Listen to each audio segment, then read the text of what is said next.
Electrical engineering और ENTC में क्या डिफरेंस होता है?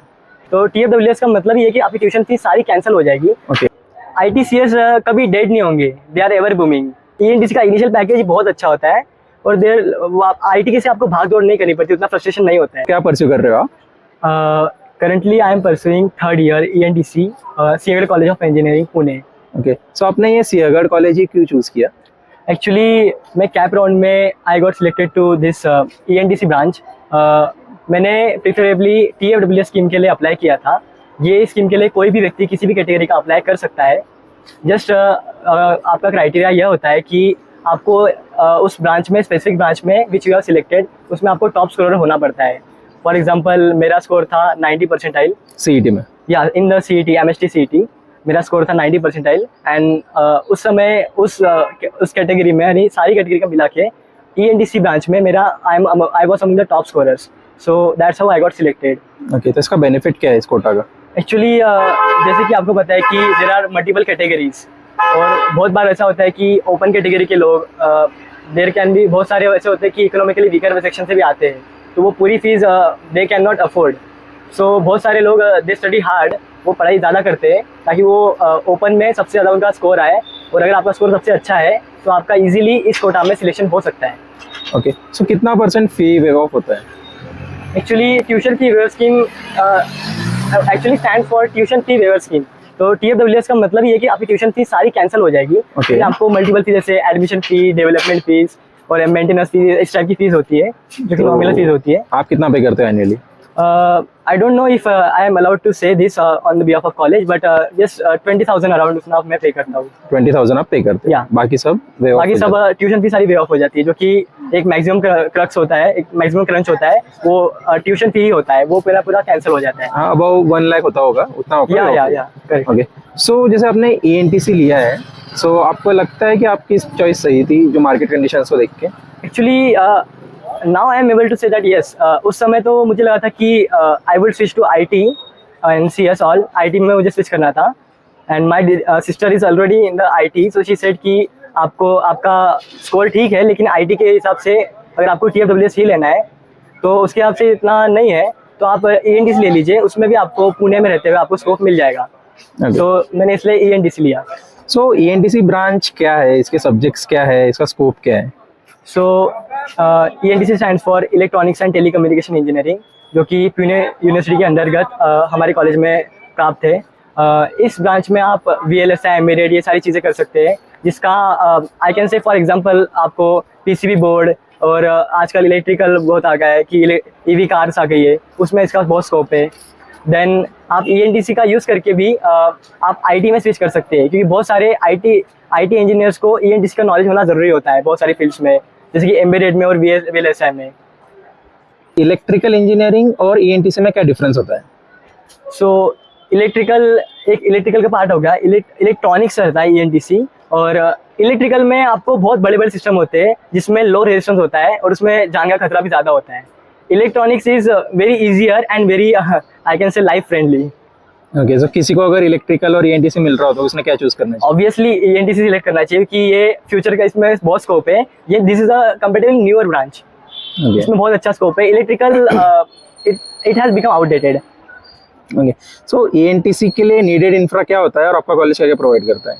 Okay, so we have been provided many laboratories, जो कि बहुत सारे इंस्टीट्यूट से फंडेड है, गवर्नमेंट से फंडेड है।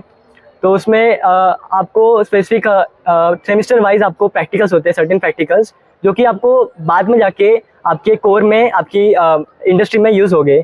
और मोस्टली आप अगर यहाँ पे ठीक से नहीं भी कर पाते हो, you just need basic information. बाद में अगर आपका कंपनी में सिलेक्शन हो गया है और if you have prepared nicely, तो वहाँ पे जाके आपकी ट्रेनिंग होती है, तो आपको चिंता की कोई आवश्यकता नहीं होती। ओके, प्लेसमेंट का क्या सीन है ENTC डिपार्टमेंट का? Okay, so even in Pune बहुत सारे कॉलेज में ऐसा है कि आजकल कोर की कंपनीज कम होती है, अल्दो उनका इनिशियल पैकेज ही बहुत हाई होता है, और लॉन्ग टर्म के हिसाब से देखें तो जो ग्रोथ होती है in terms of I can से सैलरी, वो IT में ज़्यादा होती है। स्टिल ENTC का इनिशियल पैकेज ही बहुत अच्छा होता है, और ITK से आपको भाग दौड़ नहीं करनी पड़ती, उतना फ्रस्ट्रेशन नहीं होता है, इतना ENTC में नहीं होता है, क्योंकि उतना अपग्रेडेशन IT में जैसा है उतना डायनामिक यहाँ पे नहीं है। लाइक खा पी के सुखी है। या ओके, सो जैसे ये होता है कि आईटी सॉफ्टवेयर, ये आईटी सीएस वाले जो होते हैं इंजीनियर्स, ये खुद से भी कुछ करते हैं, जैसे खुद का आईटी फर्म बना लिया, खुद के सॉफ्टवेयर वगैरह डेवलप कर ली, वैसा ईएनटीसी वाला क्या कर सकते हैं? Actually, I have seen a few of my like college alumni. I heard of some of them. उन्होंने खुद के स्टार्टअप शुरू किए, लेकिन it needs a lot of funding.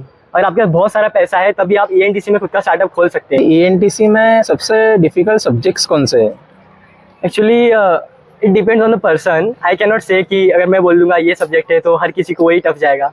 It depends on the person. जैसे आपने 11वीं में कैसी पढ़ाई की है उस पर भी डिपेंड करता है। बहुत सारा बेसिक से ही आता है।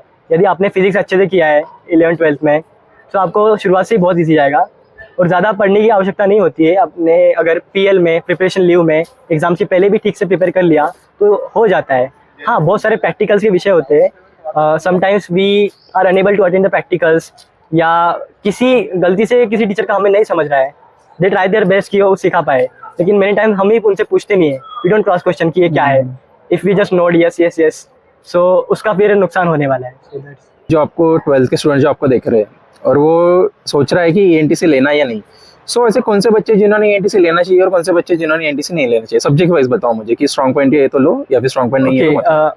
सो आई वुड से कि फिजिक्स जो सब्जेक्ट है और वो किसी का बहुत अच्छा है, सो he should go for ENTC. साथ में किसी को अगर कोर में इंटरेस्ट है, ENTC is a core subject.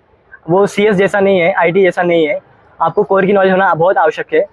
यदि आपके पास फिजिक्स आपका अच्छा नहीं है और आपको बिल्कुल भी उसमें इंटरेस्ट नहीं है, या फिर आपको जो मॉड्यूल्स कंट्रोलर्स ये सब होता है, माइक्रो प्रोसेसर, माइक्रो कंट्रोलर, ये सारी चीज़ें में इंटरेस्ट बिल्कुल नहीं है, तो प्लीज़ उसे मत लीजिए एंड आप आईटी में जा सकते हैं बेटर।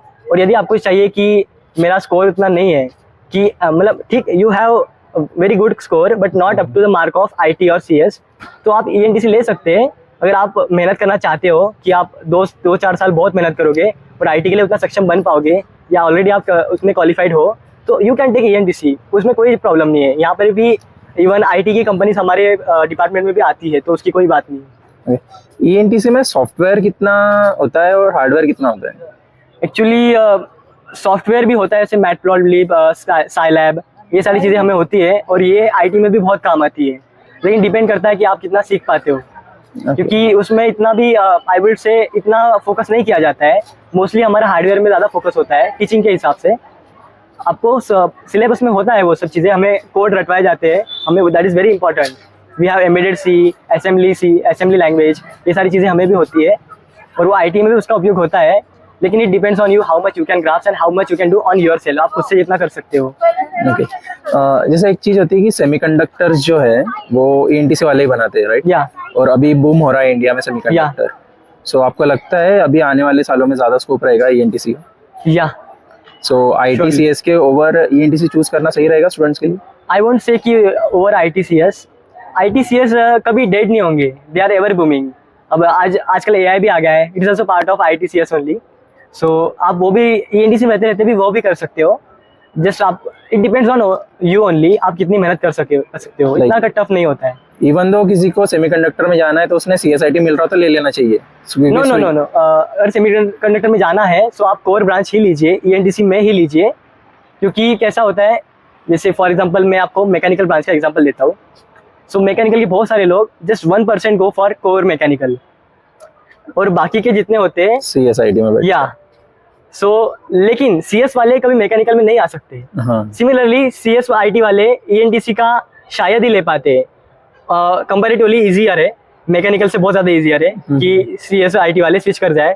लेकिन आपको जो 4 साल में सिखाया जा रहा है वो आप 1 साल में, 6 महीने में, 2 महीने में नहीं कर पाओगे। ओके, मतलब जो कोर की इंपॉर्टेंस है वो कोर की रहेगी। या आप स्विचिंग तो कर सकते हो लेकिन इतना इंपॉर्टेंट नहीं रहोगे। और आपके पास वेरीफाइड एक डिग्री होनी चाहिए यूनिवर्सिटी की, उसको भी महत्व होता है। कॉलेज ज़्यादा इंपॉर्टेंट होता है या branch? Actually I would say many times college ज़्यादा इंपॉर्टेंट होता है। वो भी बहुत सारे पैरामीटर्स होते हैं एक्चुअली। लेकिन एक बार आपके नाम पे, आपकी प्रोफाइल में एक बार कॉलेज का नाम लग जाता है तो आपकी रेपुटेशन कुछ इम्प्लिसिटली बढ़ जाती है। लेकिन ब्रांच का भी होता है मेनी टाइम्स। आजकल इतना हो गया है कि आपके पास इतने रिसोर्सेस है कि आपको ब्रांच इतनी मैटर नहीं करती है।